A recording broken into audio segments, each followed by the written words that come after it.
We rolling now? Absolutely. Absolutely, probably been rolling. Yeah, we need filler. All about filler at this point. All right, what's up, everybody? I'm Staff Sergeant Raymond Hoy, and this is your Academy Insider.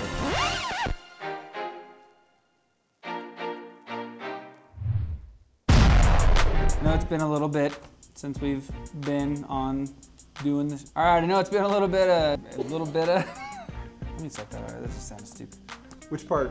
All right, guys, I know it's been a little while since we've done our last show, but well, we're kind of winding down the school year here. We've been trying to figure out some good things to do, and we've all been kind of busy getting ready for graduation.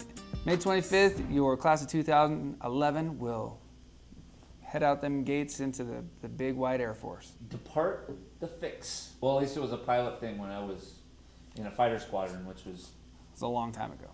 Very, very long time ago. Do they call them aero squadrons back then? Aero squadron. I have started a rotation on 97.7 KAFA. Was that your radio voice? No, you want to hear it? Yeah, let's hear your radio voice. Hey everybody, that was 97. No. 97.7 KAFA. I am Raymond Hoy. No, I don't say Raymond Hoy though. I get this opportunity nowhere else in the Air Force because you, sir, have saturated the airwaves. I am not a broadcaster, but. And we hear that quite often from our broadcaster friends. Yes. The manager of CAFA said, "Hey, Sergeant Hoy, really like what you're doing over there. And I need some help this summer because all the cadets are going to be gone. Would you like to do the radio?" So what I'm hearing from Mr. West is probably a hint of desperation. No other options. It's my phone. Back to the news. This just last week, the 2011 Colonel James Jabara Award for Airmanship was awarded to 04 grad Captain Mike Polidor. Anyway, he strafed the ground and he opened up a clearing for the guys so they could get out of there, which was actually, I've heard, very dangerous to do in an F-15. They don't like you to do those strafing runs because it's hard to pull out and it's easy to ground yourself. So he risked life and limb to help out his fellow servicemen and women on the ground. Good on him. Yep. Excellent thing. Here's the story. I want you to know that what you learn here, it actually matters. You just might not know it yet. It took me flying over Afghanistan to realize this. We first checked in overhead. That's right about the time the enemy had reached the perimeter of Cop Keating. And all three radios in our airplane were absolutely screaming in my ear. All while I was trying to coordinate with Finch over there and also with my wingman. That's when I realized I'd been in this situation before. It was recognition my freshman year, and I had three firsties screaming in my face while I was trying to recite the code of conduct. Up next, this last week, we had a funeral for Major Philip Ambard. He was a professor here, and he also served as the Dean's executive officer.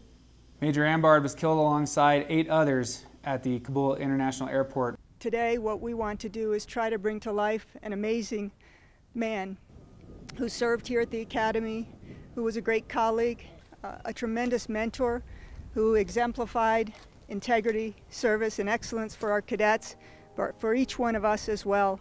Phil was the kind of person that made an immediate impact. He became immediately one of our top instructors. Cadet comments, cadet ratings had him at the top of our faculty. Even after his death, his life will inspire us to be better, and it should. And we shouldn't go from this place forgetting who he was and not telling the stories about Phil and remembering who he was and the difference that he made. His legacy should go on.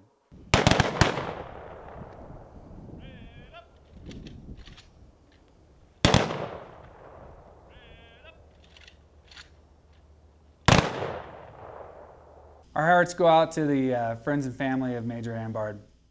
So our prior enlisted cadets recently put up a bunch of plaques in Arnold Hall commemorating all of the prior enlisted cadets who have graduated from the Air Force Academy.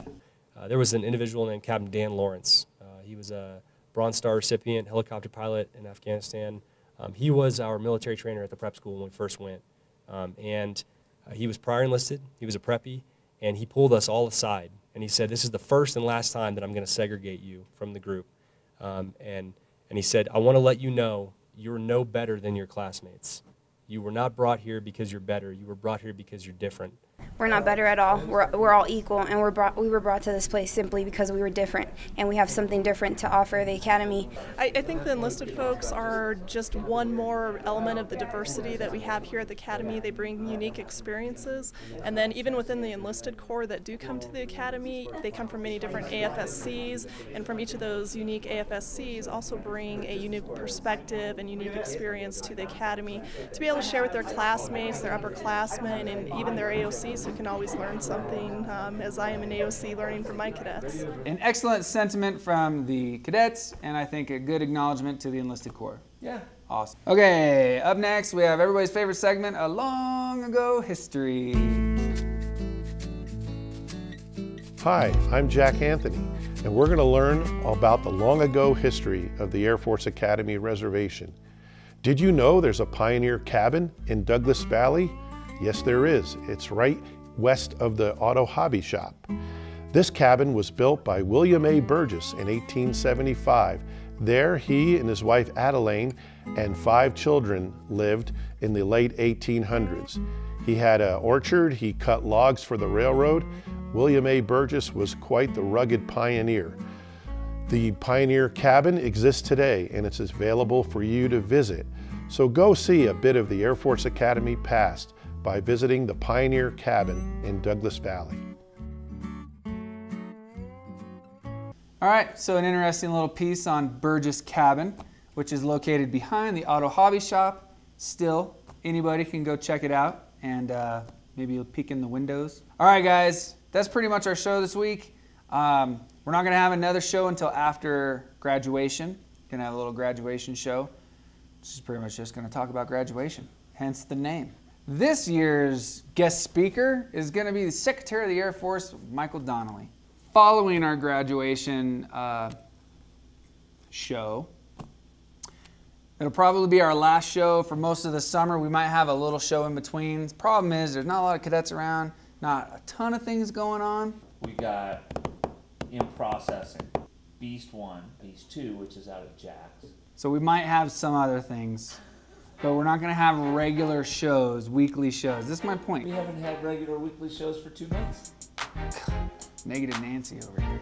We're hoping to bring in some cadets to, really bring a cadet flavor to the show, which we'd be really excited about. I'm going to talk to my buddies over there at CAFA, since I'm, see how that works? You're in like Flynn. I'm in there now. So until our next episode, graduation, I have been Staff Sergeant Raymond Hoy. It's not good TV per se, but it's great internet video.